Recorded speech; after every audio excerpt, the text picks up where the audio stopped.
Right.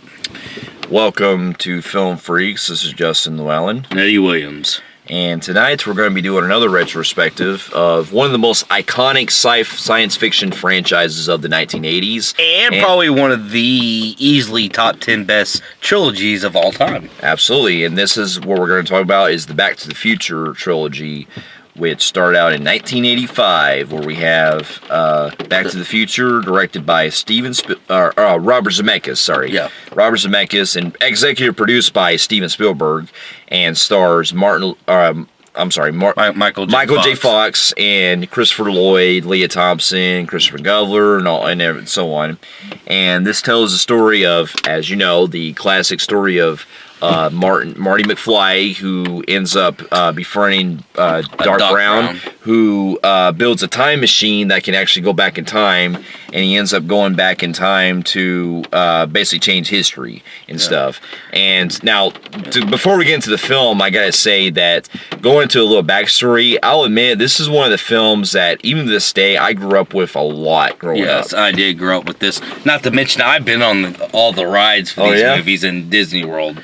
So, which was pretty fucking awesome.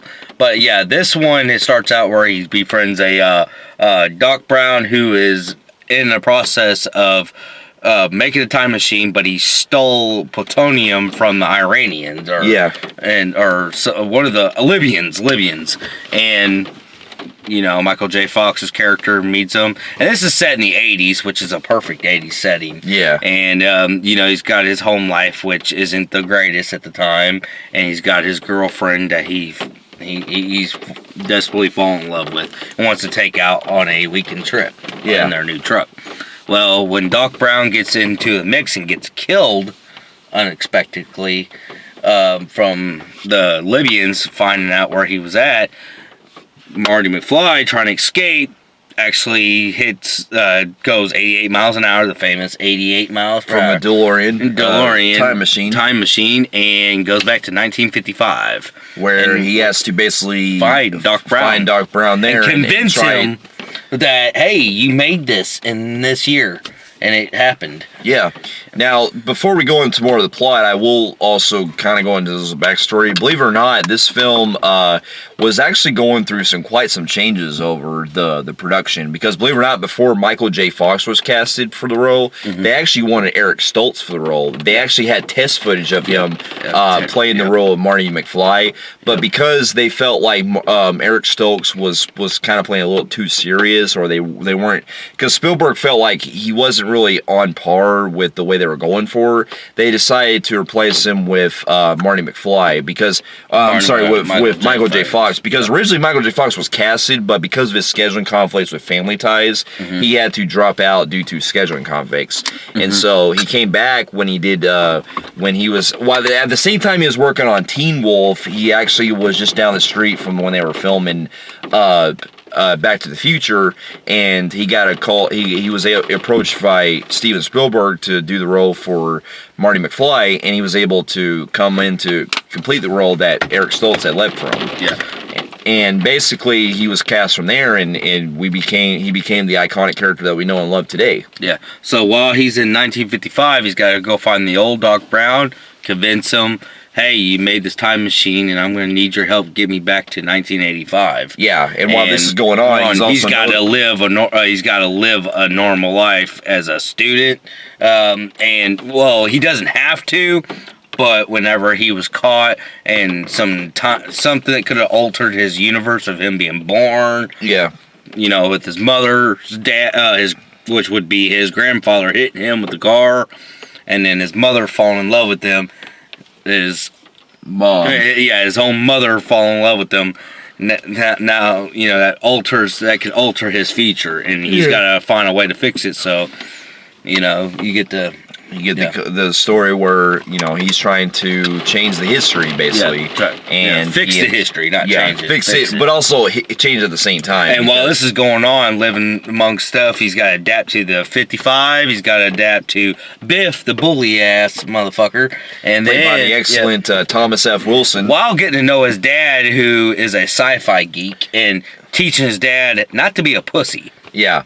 And, you know... Which is played by Kristen Glover. Kristen Glover, yeah. Outstanding. And basically, the rest of the film deals with, you know, him trying to get everything straightened out for his own future. And basically stuck in his dilemma where at the same day he needs to go back, he's got to go to the enchantment on the sea dance with his own mother who asked him, and he has to find some way to tweak it to where she could fall in love with his father, who is a dork. Yeah, and then...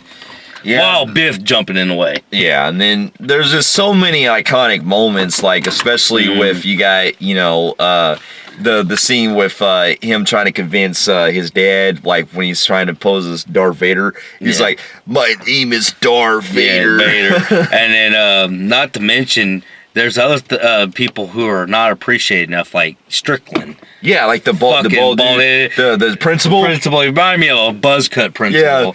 Yeah. He was fucking hilarious. I'll tell you right now, there's a scene. That one scene, There's a scene in this film that really is very underappreciated, and I find it to be fucking hilarious. And it's a part where Marty and Biff almost get into it because Biff was fondling with his mother, and there's a part where he goes up to him and he goes, "You two, what's going on?" Like, basically not saying anything, but he's like, you know, they're like, you know, basically Strickland letting him know he's present, and them two go part ways, and you see this guy throw a paper plane by him. he's like, come here. It reminded me of my days in school. Yeah, when we did shit like that. Shit. Yeah, that shit was fucking hilarious. But it's just like, Crispin Glover was fucking... This is his best role. Absolutely. And it's also, in my opinion, it's my favorite Michael J. Fox's role. Film. Yeah. Like, this is like most iconic role that he's done. I would say that the Back to the Futures are my favorite, but I also think that Frighteners was a good one too. But this one was by far my favorite. Absolutely. And then we get pretty much the Christopher Lloyd and chemistry with Michael J. Fox is dead on perfect. It is A+. Yeah. And then pretty much it all ends where it gets to the climax where they have to go to the dance and everything. And Biff's a good villain. Biff's actually, Thomas F. Wilson, he brings a lot of great charisma and just a lot of funny one-liners. What are you looking at, butthead? He's like, make like a tree and get out of here. And you know what? I like a lot of the other stuff that's not recognized that a lot of people won't pick up in the film. How Marty McFly is so used to the 80s, he brings up shit like, give me a so-and-so, and it ain't even been invented yet. And it's like, and then he goes, I want a Pepsi Free. In the 80s, they made a Pepsi called Pepsi Free, and that he takes it as, well, if you want a Pepsi, you're going to pay for it. Yeah, it's just like, and then that dude who's a janitor, the black dude, he's like, I'm going to run for mayor, and he ends up being the mayor. Yeah. I love, like, just the little details. I also like that part, I know it's kind of racist and stuff. That part where like those guys are playing the music, which is famous, you know, at the Enchantment Sea Dance with Johnny B. Good and all that, and that part where them fucking their bullies are chasing after Michael J. Fox and them black guys right there, and they were like, beat it, spook. That's kind of fucked up, but hey, it's funny, dude. Like this, like. I mean, literally, this is a flawless movie. It is, and to pretty much it all ends where you got Marty and Dark Brown just working together to try to get back to the past. And I'll tell you right now, I could watch this movie over and over again. And that scene where they're preparing and shit's just keeps going wrong with the storm and things falling apart. It's like damn. The shit, it's still intense. It still holds up and does. And the part where he's trying to tell him about the future thing, and Doc rips the letter up and stuff. It's all about it. Even to this day, if you've never seen Back to the Future, it still pushes a lot of the stakes because you're like, okay, how is this gonna work? And then the part where like when things ain't going its way, Michael J. Fox is actually disappearing. Yeah, it's like, oh man, I gotta get my parents together. And then you see them kind of. This is a great character arc. This is a great character arc because we also see that Kristen Glover's character, George McFly, he ends up having to stand up for himself and beat up Biff. And protect him from Lorraine.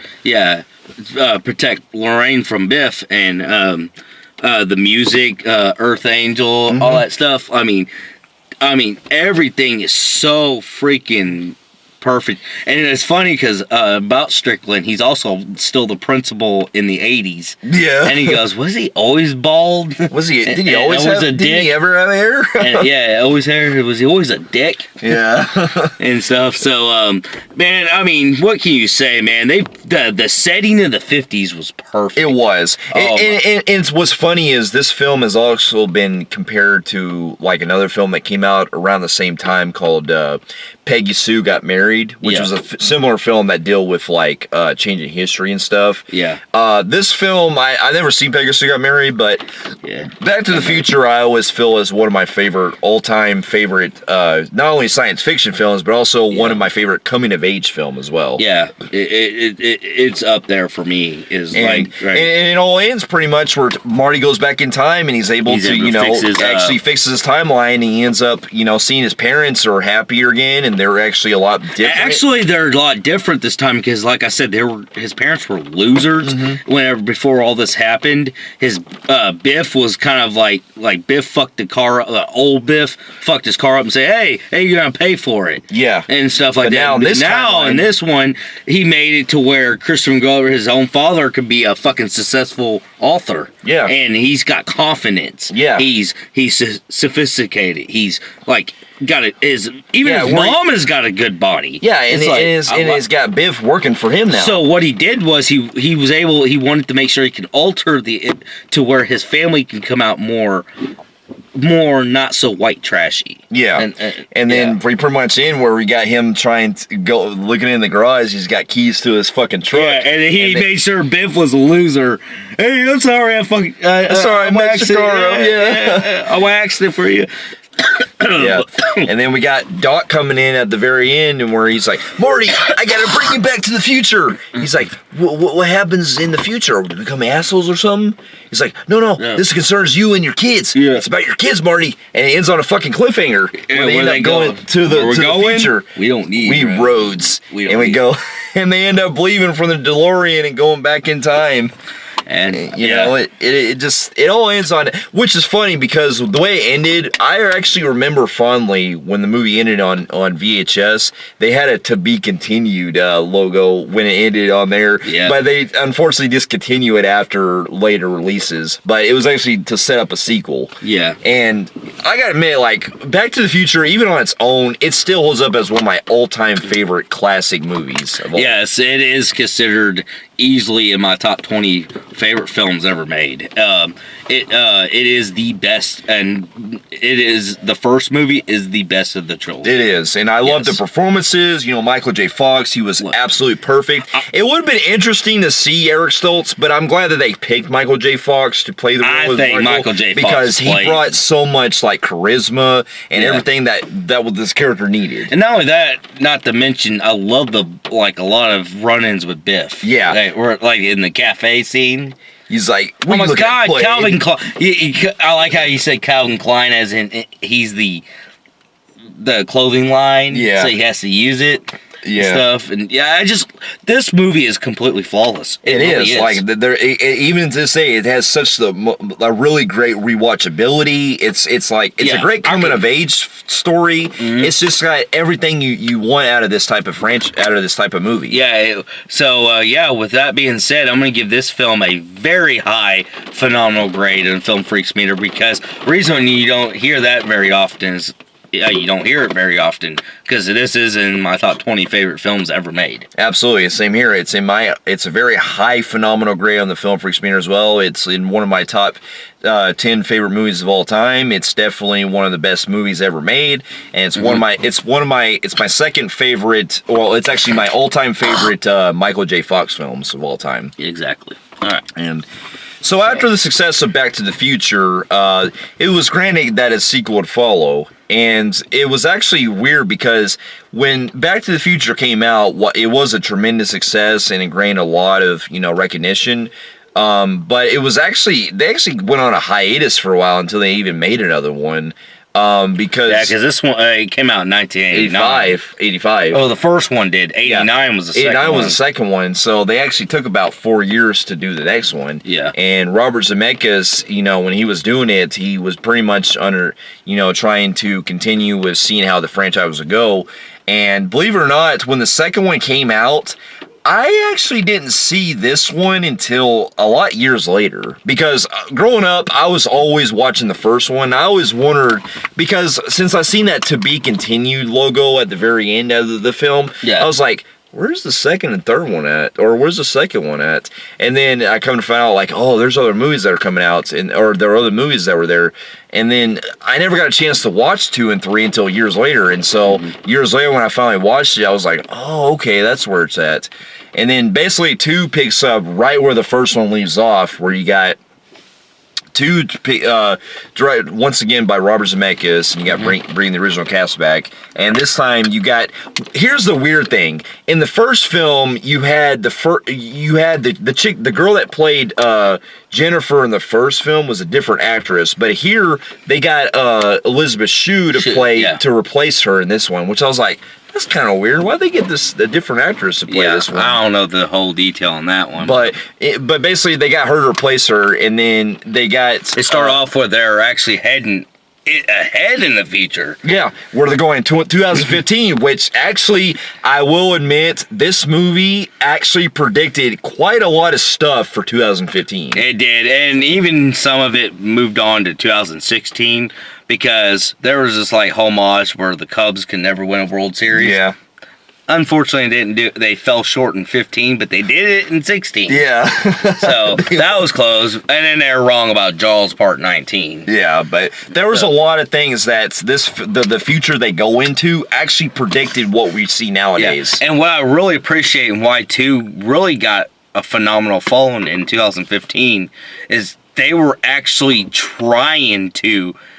I remember in 2015 they were really promoting Part 2 because they wanted to see how much they can capture of that movie in real life. Because in 2015 they made the hoverboard, but it ain't really that good. And the Nike shoes. Yeah, the Nike shoes. Nike shoes are kind of accurate, but the hoverboard not so much. It's still on the ground. Yeah. So, I mean, they were really doing what they could to cope with the movie. The movie was. While still accurate, it's still way off because we don't have 3D shit popping out in the streets. Yeah, we don't have flying cars yet. Flying cars. I mean, we kind of do, but they got maybe 2 made and you can't use them. Yeah. So, but anyway, they end up going to the future in 2015, and basically they end up noticing that when they get there, there's some stuff that goes bad because, well, Michael J. Fox's son is supposed to be a big fuck up that gets in a lot of trouble, and he has to pretty much avoid trying to be with them in the same area because of contradictions with the future. Yeah, and so he has to try to figure out what's going on and everything, and then. Basically, it deals with we get the son of Biff from the first film coming. Biff from the first one, he has a grandson here in the future named Griff, and who's also played by Thomas F. Wilson. Which, and this time he has a gang that's with the fucking. They go inside this weird retro looking cafe that's kind of reminiscent of the first film, but it's all retro looking. Yeah, and they start, and if you look closely, you can actually see a young Elijah Wood in that scene where he's playing on the little arcade and shit. It's funny because it's one of the rare occasions where they're able to rehash what they did in the first movie, but do it in a clever way. Yeah. A lot of movies will get criticized that today, but this one was able to have fun with it. Yeah. The scene where he's running away, Michael J. Fox is running away with the skateboard in the first movie. In this one, it's the hoverboard. Yeah. And where you can fly in the air and do the same exact shit. Yeah. And, instead of running manure trucks and shit like that. Yeah. But and then they're playing Michael Jackson music and stuff like that. It has a very 80s feel to it. It does, but it's very futuristic. So while they're going on, they're trying to change they're trying to fix the history of what happens to their family in the future. Michael J. Fox himself, when he gets older, and his kid, and his family in general. Yeah. And while they're trying to fix that, the older Biff, which was from the 50s, he starts catching on to their scheme. Yeah. And he uses it to his advantage by stealing the almanac that will predict everything that's happened recently and go back to 55 to turn Biff into a rich son of a bitch. Which, yeah, I'm not going to go into too much detail, but to this day, Robert Zemeckis has actually said that unintentionally he used the stuff that we get into later about the alternate 1985 is reminiscent of Donald Trump in a way. So, but I mean, anyway, he basically steals the almanac and he ends up using that to go back in time. Yeah. And while this is happening, we also get to see that Marty goes back to his current future self. Yeah. And he realizes like that they're floating on the roofs. Yeah. They're hanging from the roofs. They're baking pizza in 1 second. Yeah. I mean, this is cool. Is great stuff. They start actually predicting technology that we have nowadays, like the TV screens that are talking back to you and stuff, like with Skype and stuff. Yeah. And things like that. And you got multiple channels and shit. And and he's got a kid and he's like, his teenage version of himself. Yeah, and then I like how Biff's people, his sidekick guys, are big time bosses, and they fire him from some fuck up that he did. Yeah, because he basically Marty is talking. His older self, his future self, is talking to this guy named Needles, who's if you actually remember, he's the bandmanager from Red Hot Chili Peppers, Fleet, the bassist, and he's pretty much talking to him and saying, "Hey, we can do this deal that's going on, whatever." And then you're fired. And then pretty much he gets another response and from his boss, and he says, "McFly, McFly." Because it automatically knows he's trying to make another deal, so he gets fired. He's like, "I heard that conversation you had with Needles.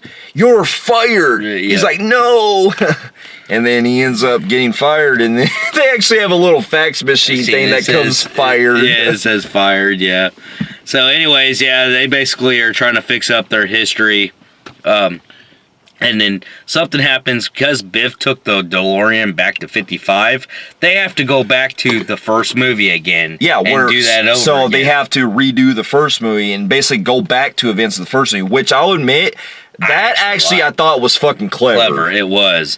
I was really digging that futuristic world, but I really liked how they had to go back and refix everything again in that, and it brings going back to the same shit, but it also adds stuff to it. It does, but they're also using it's like they're taking the footage of the first movie, but they're adding on to it basically, if that makes sense. Exactly, the part just little odds and ends shit just thrown out there. It shows the old Biff talking to the Biff from 55, which I thought was funny because he's saying, "I can make you rich." Well, what's funny is one of my funniest parts. He's like, "Well, thank you very much," because he gives him the almanac. He's trying to negotiate with him, and he's like, "Well, thank you very much. Now make like a tree and get out of here." And then he slaps him on the fucking head. He's like, "It's leave like a tree and get out of here." Yeah.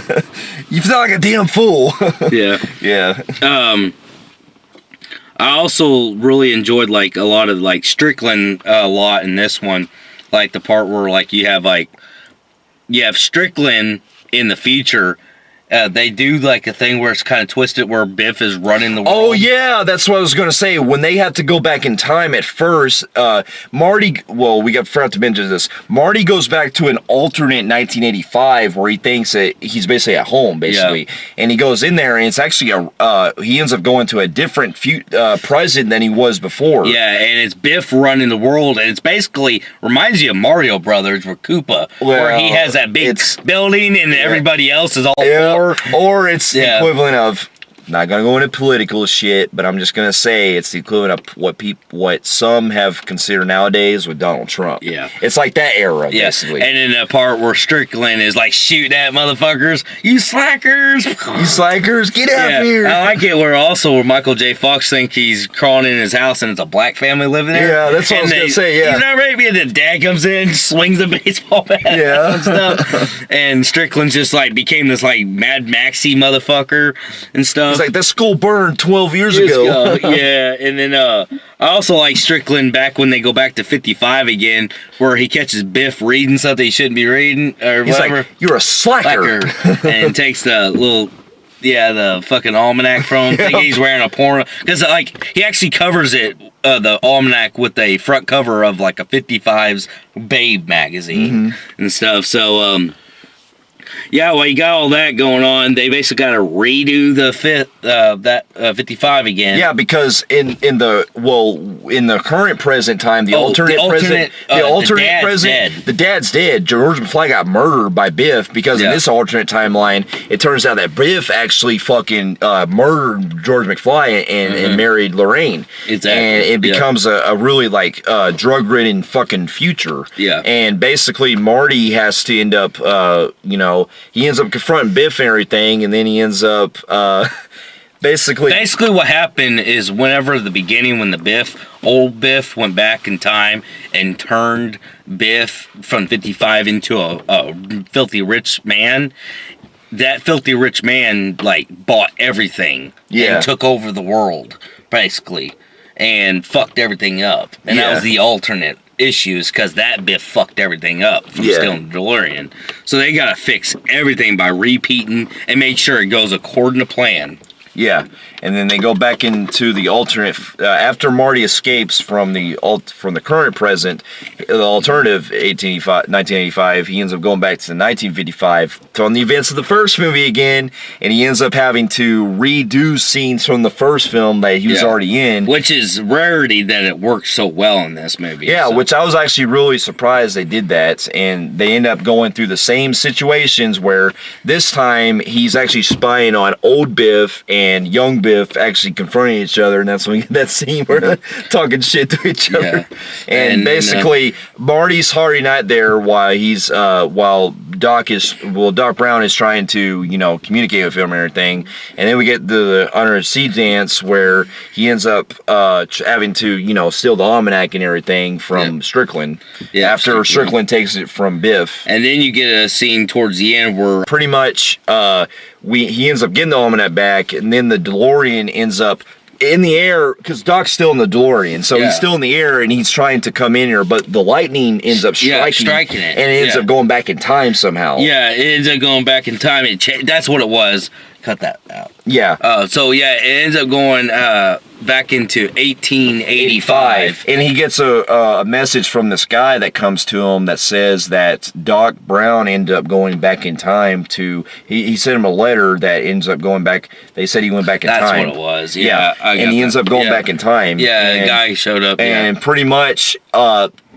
Marty ends up having to revisit the old Doc Brown that's in 1955 there to get him to the information. Yeah, and that's when we get that scene where he just ends up fainting. And it just says, he's like, Doc, he's like, we got to go back to the past or whatever, and then Doc faints, and then it goes to be concluded. Yeah. And then, from a rare occasion, the film actually has a fucking teaser for the next film, which is something that I've probably never seen in a film before. Yeah. And we didn't establish this in 1 and 2. Can I praise the fuck out of the soundtracks? Yeah, movies? I will. Yeah, definitely. Huey Lewis and the News, they brought a great soundtrack in the first film. Yeah, and then the score was great. The score was great, too. But and in the back in time. Yeah, Huey Lewis. Mm-hmm. I mean, they really nailed the soundtrack of this film. The 80s feel was great. It blends so well with the film. The back in time, and also the power of love and things like that. But the sequel was really, really worthy. It was a hell of a damn good sequel. I mean, I loved how, like we said, it could blend and copy the first one on like repeating, having to refix shit because somebody fucked up in the. I love the futuristic part too. I do too. Yeah. And and it had a lot of vulnerability in this one. It's not like as great as the first one as far as like how them like kind of pushing the stakes a little higher. But I still liked that they still pushed a lot more with how they kind of changed some things here and there with the first film. Because I like the cleverness when they go back in time to the first film's events. I thought really worked well. And I like the fact that they really explored a lot more with the time travel. Yeah, they explored a lot more. And I was cool that they chose the future. Because the future looked awesome. It did, yeah. So with that being said, I'm going to give this film a phenomenal grade in the Film Phreeks meter. Same here. I'm going to give this one also a phenomenal grade in the Film Phreeks meter as well. All right. Now, after the next one, believe it or not, this was actually shot back to back. I believe it was shot back to back with the next film because the next film, Back to the Future Part 3, actually came out a year later in 1990, right after 1980. Yep. Yeah, after the second one came out. And believe it or not, what's weird is that we actually got a teaser for this film in the second film, which is something you would rarely ever see back in the day, you know. And basically, in this one, it actually picks up right at the end of the last movie, where you see pretty much Marty and all them. Marty going at Doc's house, and they end up. He's having to tell him about the stuff that's going down with what happened and everything. And then they got to go to like this desert setting to where he ends up discovering that there's actually a DeLorean that was hidden inside this cave or whatever that was hidden for so many years, and he ends up going in there and he ends up discovering that the DeLorean is still there after this time, and he ends up having to he discovers that he has to travel back in time to 1885 because the letter that Doc wrote to him.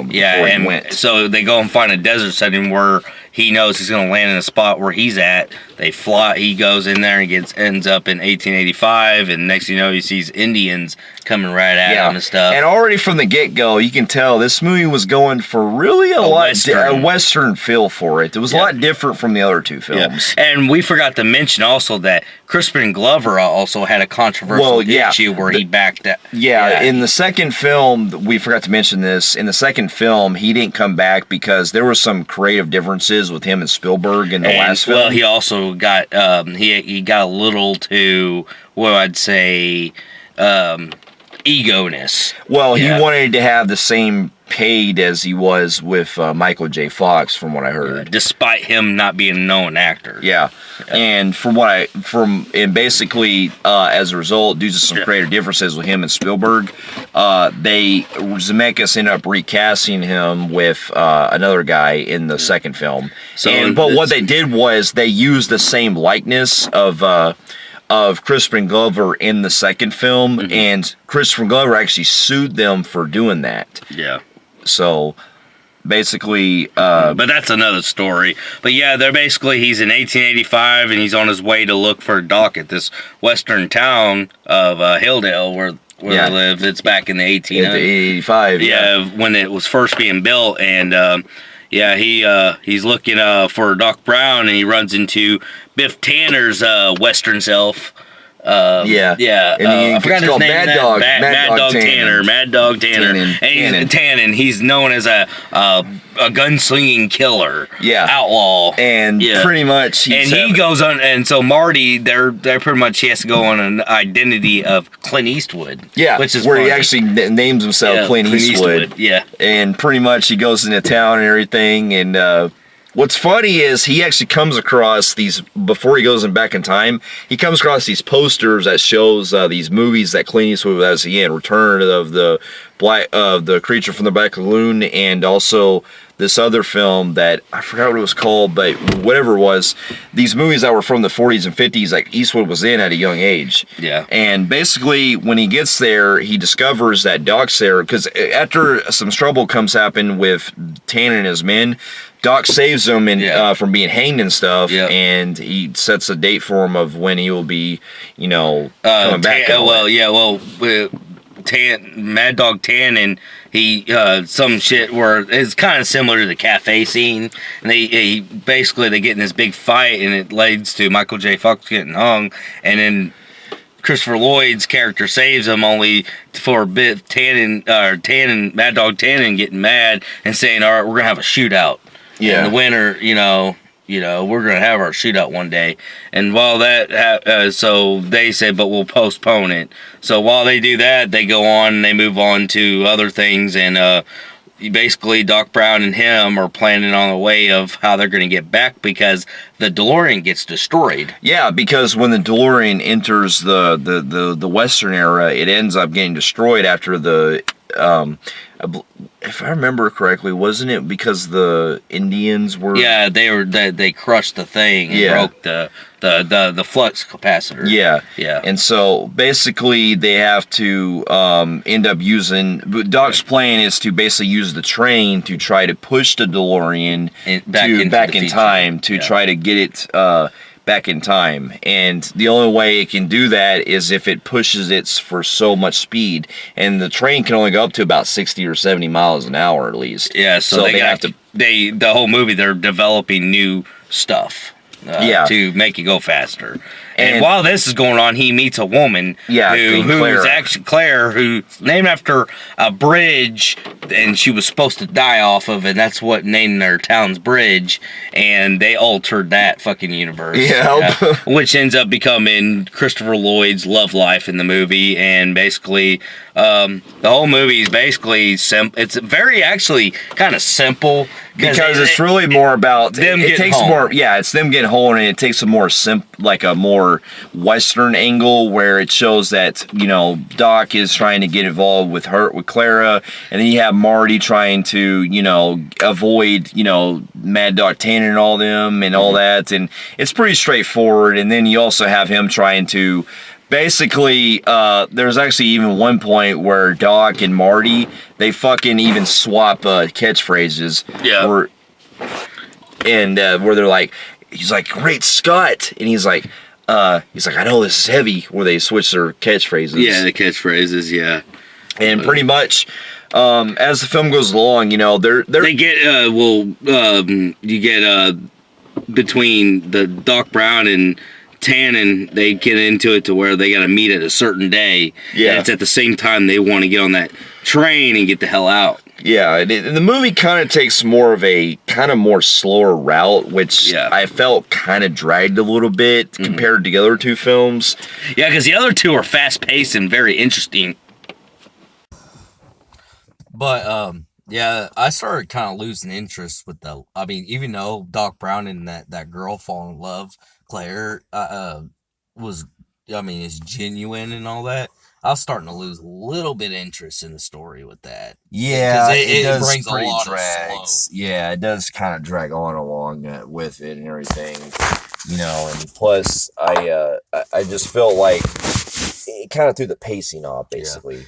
And basically, they get on this train, and they do a fight where they have to have a standoff with Christopher Lloyd versus a Biff and Mad Dog Tannen. And then we have that scene where this is straight out of, because if you remember Back to the Future 2, they have Biff in the 1985 alternate timeline where he's watching that scene off of I think it was a few dollars more or something, where it shows Clint Eastwood use the fucking bulletproof vest. Well, Marty ends up putting something similar to that underneath his shirt, his poncho or whatever, and he ends up wearing it. Oh, wait, no, that's right, because Christopher Lloyd's character ends up drinking something that puts him out. Yeah. Knocks him out. Oh, yeah, because Claire decides to move on without him because he wanted to move, because he admits that he has to go somewhere. Yeah. So she kind of breaks up with them and runs off. He's depressed. He drinks some fucking mixer of all kinds of alcohol and knocks his ass out. So basically, Michael J. Fox's character, Marty, has to take his place. Orders by Mad Dog Tannen. Saying, "All right, I'm gonna do you now." Yeah. So that's when he puts that metal thing on, and then he shoots him, thinks he wins, and it ends up being that metal thing under him. He knocks Tannen's ass out with it. Yeah, when he tries. He's always knocking. He's always ends up being the one knocking that fucking all the tannins out. Yeah. Biffs. And then he ends up dropping inside, like you see in the other films, where he drops inside the weird poo, whatever it was. I like how they were able to take something so simple as Biff watching a Western in the second movie and using that to the future. That's some really great detail if you think about it. Yeah. It's great detail directing and writing. But yeah, so basically after that, he wakes up Christopher Lloyd's Doc Brown, and they get on there. They find out that their train is actually almost there, and they're almost late, so they have to rush to the scene. And basically, the train is pushing them, and Claire somehow jumps on that train. I forgot why she did that. Yeah, it was one of those cases when she's on the horse, when she decides, I want him in my life. Yeah, and it was kind of, convenience. Yeah. So she's running after the train while they're trying to go head in the future, and basically it's set up to where Doc Brown decides he wants to stay with her. Yeah, and he ends up having Marty just go on his own. Yeah. And pretty much he ends up saving Clara from at the train and everything, and before it falls off the cliff and everything. And Marty ends up going in front of the train, and he ends up going back home after the train's able to push him through the 88 miles per hour that it's supposed to be. Yeah. The only thing I don't get is the train crashing, but didn't Doc Brown jumped on his hoverboard. Yeah, that's right. And flew off with her, and that's why I did that. Mm-hmm. And then we have Marty McFly making it back home, and he's back into 85. 1985, the current present timeline. The right one. The right one. And he ends up picking up Jennifer, and he ends up basically going back to normal. Well, they're in the DeLorean. Well, first you have the needles, the needles. Well, that's after he picks her up, and then he ends up pretty much. They go on that race, going down the road, and they see him pull up, and he's like, "Hey, McFly," and that music playing, dun, dun, race, and then that the reason why is because there was a wreck that he saw like in the thing. Yeah, because somebody wrecked like. It was in part two when they mentioned how he got in that wreck, and he basically racing. Yeah. And pretty much at this point he was like, and the needle's about crashed. Yeah, he's like, nah, I'm not gonna worry about it. He looks like he's gonna think he's gonna try to do it, but then he was like, nah, forget it. And then he just lets him go off, and he ends up getting that wreck. Yeah. And then basically they go to this train area, and that's whenever the DeLorean is stuck on the tracks. And next you know, you hear the sound of the train, and the DeLorean ends up getting demolished in a trillion pieces right here. Yeah, well, this is after he comes back and everything. Yeah. And then next you know, he's like, fuck, it's over for Doc Brown. He'll never be able, I can't go get him. Yeah, and then we see that the train comes back in a time machine all of a sudden. Well, first they were like, they hear the thing closing again, like, what the fuck? They were like, what the hell's going on? And next you know, the time machine thing comes, and it's a time machine train.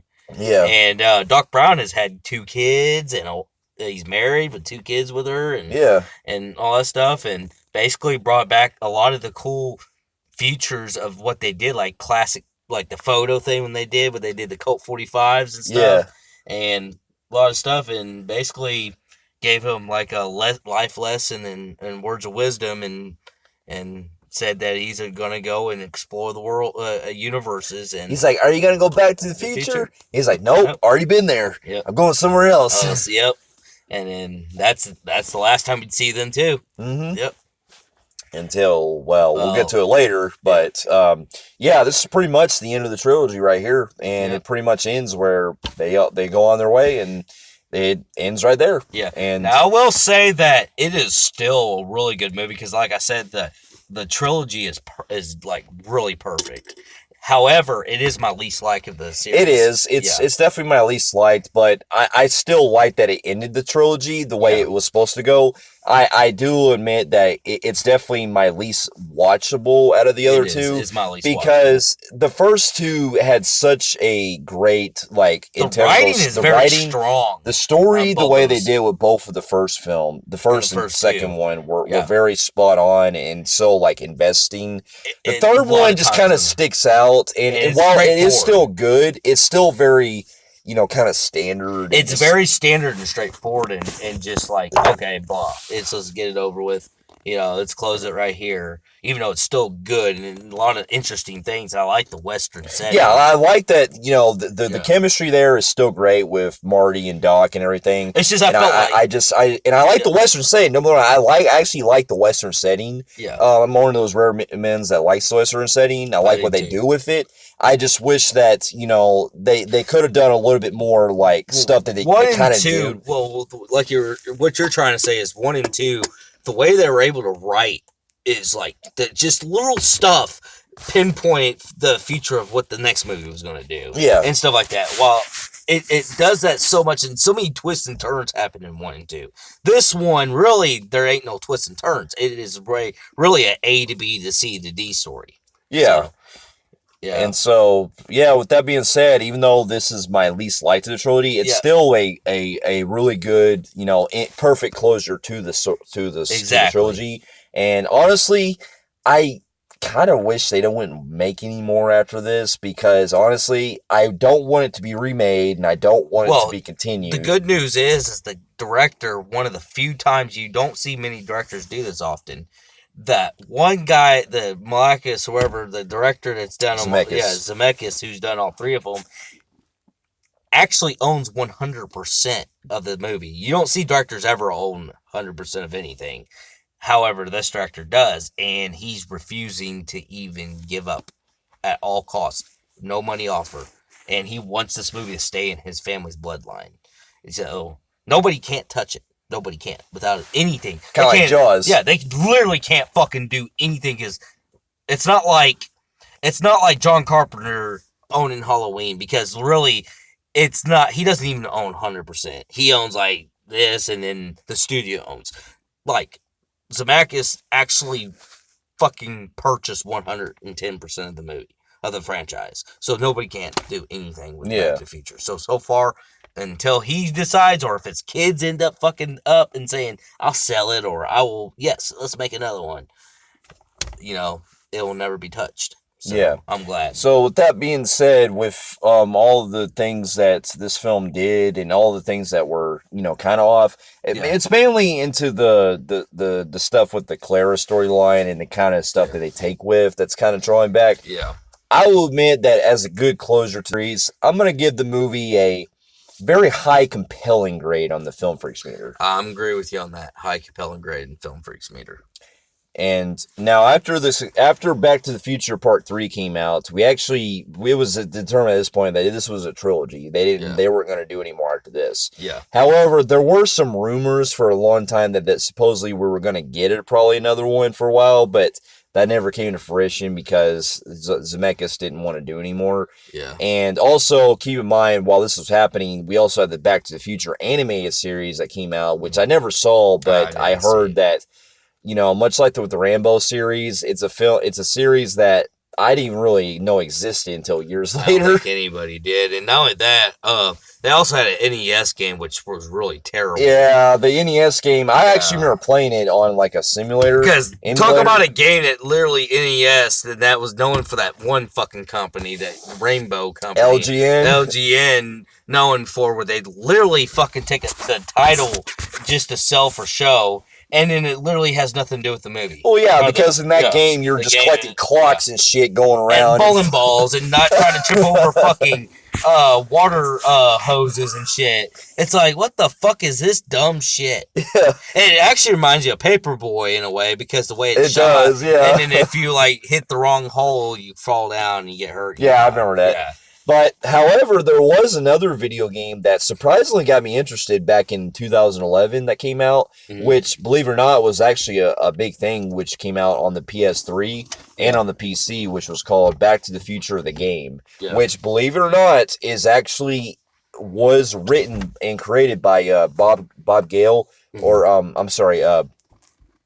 Gale, who, the guy who co-produced Back to the Future, he had contribution with this game, and they were able to get the Christopher Lloyd to come back to voice Doc Brown, and they got a guy, while they couldn't get Michael J. Fox back to do the voice of Marty, they got a guy who sounded just like Marty McFly for the game. Yeah. And it sounded just like Michael J. Fox, and it was a guy named AJ something, but whoever he was, he sounded really great for him. And it's weird that Kristen Glover, you know, his ego ruined his chances of being on every one of them. Mm-hmm. So, you know, they were able to use his likeliness, so you kind of can make the mistake that he was into. Part 2. Like I have made that mistake. 3, his presence is nowhere to be found. Yeah. So you know he's gone. And the parents, and unlike the first 2, the whole parents thing and saving the family and all that is cut out. They don't do that now. Yeah. Yeah. Well, and what's interesting about the game that they brought out in 2011 was they actually continued the story of the original trilogy. So they actually continued after the 3rd film, where it's actually set a year later after the events of the 3rd film. Basically what it is that Doc Brown gets trapped into like different time periods and stuff, and he has to go back, and Marty has to go back in time and try to rescue him and stuff. I would like to see a medieval one. Yeah, there's actually different time periods, like the 30s, when it was like in the mafia times and stuff. It's actually pretty interesting. Like the game itself, I beat it, everything. It actually had a really great, unique premise. You know what? I wouldn't. This might be too cramming it, but if they thought about maybe doing a fourth one, it'd be interesting to see one where it ends up being kind of like Bill and Ted, where they go to multiple different timelines, of where you don't have to worry about them saying, "Oh, we gotta make 3 more movies." Maybe stuff one where like the medieval time, and then they fuck the medieval time up, which fucks the Renaissance time, and then that fucks that one up, and then it's like the 30 time. It's like, you know, it goes down the line. They got to keep fucking. Yeah, I got you. In one movie, I know that would be a long fetch and it'd be too crammed, but I think that'd be kind of cool. Yeah, it would be. I mean, because I want to see what other things they could do. Yeah, if they were to ever do another like 4th movie to this day, it would be interesting, but it just wouldn't be the same because it's been too long since the original film. Well, you can't do it because Michael J. Fox got Parkinson's. Well, I mean, unless they focus on his kids or something, I could probably see that. But at the same time, it's like the original trilogy, I feel like, stands on its own. You don't really need to make any more. You don't. This is one of the rare occasions that should be it's a trilogy gem. Yeah. It will never be touched. But with that being said, I still, to this day, I get a kick of all 3 of the films. And while I still prefer the other 2 films, the 3rd one still has its charm. Yes. And so I still really love these movies. Now, for those of you who have also seen the Back to the Future trilogy, let us know in the comments below of what you thought about it. And if you like what you see here, you can feel free to like and subscribe to our channel. And check out some of our other reviews here and our website at filmphreeks.com. And we'll be seeing you in our next review. Later. We'll see you later.